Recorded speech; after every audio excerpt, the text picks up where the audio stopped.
죄짐을 지고서 원하거든 내 마음속에 주 영접하며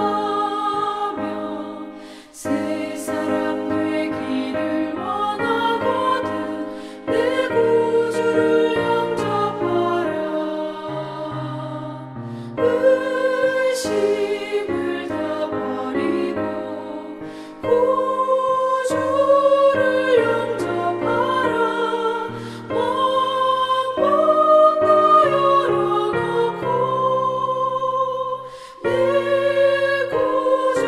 영접하라. 정결케 되기를 원하거든 내 마음속에 주 영접하며 생명수 마시기 원하거든 내 구주를 영접하라. 의심을 다 버리고 구주를 영접하라. 마음 다 열어놓고 내 구주를 영접하라. 진실한 친구를 원하거든 내 마음속에 주 영접하며 내 맘의 평안을 원하거든 내 구주를 영접하라. 의심을 다 버리고 구주를 영접하라. 마음 다 열어놓고 내 구주를 영접하라. 즐거운 찬송을 하려거든 내 마음속에 주 영접하며 평안한 복지에 가려거든 내 구주를 영접하라. 의심을 다 버리고 구주를 영접하라. 마음 다 열어놓고 내 구주를 영접하라. 이틀이 지남에 예수께서 거기를 떠나 갈릴리로 가시며 친히 증언하시기를 선지자가 고향에서는 높임을 받지 못한다 하시고 갈릴리에 이르시매 갈릴리인들이 그를 영접하니 이는 자기들도 명절에 갔다가 예수께서 명절 중 예루살렘에서 하신 모든 일을 보았습니다라. 금요일입니다. 우리 모두 바라기는 금 같은 믿음으로 우리 세상을 이길 수 있는 그런 믿음의 승리자들이 다 되시기를 축복합니다. 철학자 세네카는 너보다 나은 자들에게서 네가 받고 싶은 대우를 너보다 못한 자들에게 베풀라고 했습니다.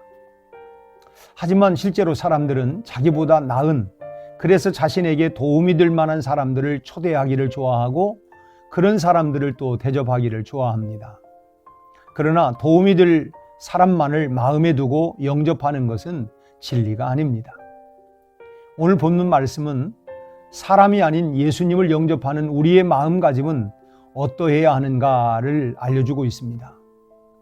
예수님은 지금 사마리아를 떠나 갈릴리로 가시면서 선지자가 고향에서는 높임을 받지 못한다고 말씀하셨습니다. 예수님께서 왜 이 말씀을 하셨는지 오늘 본문의 정황으로서는 이해가 잘 되지 않습니다. 왜냐하면 갈릴리 사람들은 도착하자마자 예수님을 영접했지 배척한 것이 아니었기 때문입니다. 그렇다면 다른 각도로 이 장면을 보아야 할 것입니다. 다시 말하면 갈릴리 사람들이 주님을 영접한 것이 올바르지 않았다는 것입니다. 그럼 무엇이 잘못되었다는 것일까요? 첫째로 그들은 이적을 보고 영접하는 것은 바른 영접이 아니라는 것입니다. 다시 말하면 갈릴리 사람들이 주님을 영접한 것이 올바르지 않았다는 것입니다. 그렇다면 무엇이 잘못되었다는 것일까요? 첫째로 이적을 보고 영접하는 것은 바른 영접이 아니라는 것입니다. 갈릴리 사람들이 예수님을 환영하고 영접했던 이유는 예루살렘에서 예수님께서 하신 표적들을 보았기 때문이었습니다. 그러나 예수님은 사마리아에서는 아무런 이적이나 기사도 행하지 않으셨습니다. 하지만 사마리아 사람들은 예수님을 이틀간 머무시게 하면서 예수님으로부터 직접 말씀을 듣고 그 말씀을 받아들였습니다. 그리고 나서는 고백하기를 42절 말씀에 보면 우리가 친히 듣고 그가 참으로 세상의 구주신 줄 알미라고 했습니다. 복음은 예수님을 구주로 고백하게 합니다. 수많은 이적을 아무리 많이 체험했다 할지라도 예수님을 구주로 고백하는 것이 없다면 그 체험은 아무것도 아닙니다. 그런 점에서 사마리아 여인과 사마리아 사람들은 예수님을 구주로 고백하는 그야말로 복받은 사람들이었습니다. 한 여인의 말을 그대로 믿고 예수님께 청하여 이틀씩이나 모시고 말씀을 듣는 귀한 복을 받은 사람들입니다. 그런데 정반대의 사람들도 또 있습니다. 갈릴리 사람들은 누구보다도 예수님을 잘 알고 누구보다도 예수님의 말씀을 많이 듣고 직접 기적을 체험했던 사람들이었습니다. 그런데도 그들은 예수를 그리스도로 보지 못했습니다. 그래서 예수님은 갈릴리의 도시였던 고라신과 벳세다를 심하게 책망을 하셨던 것입니다.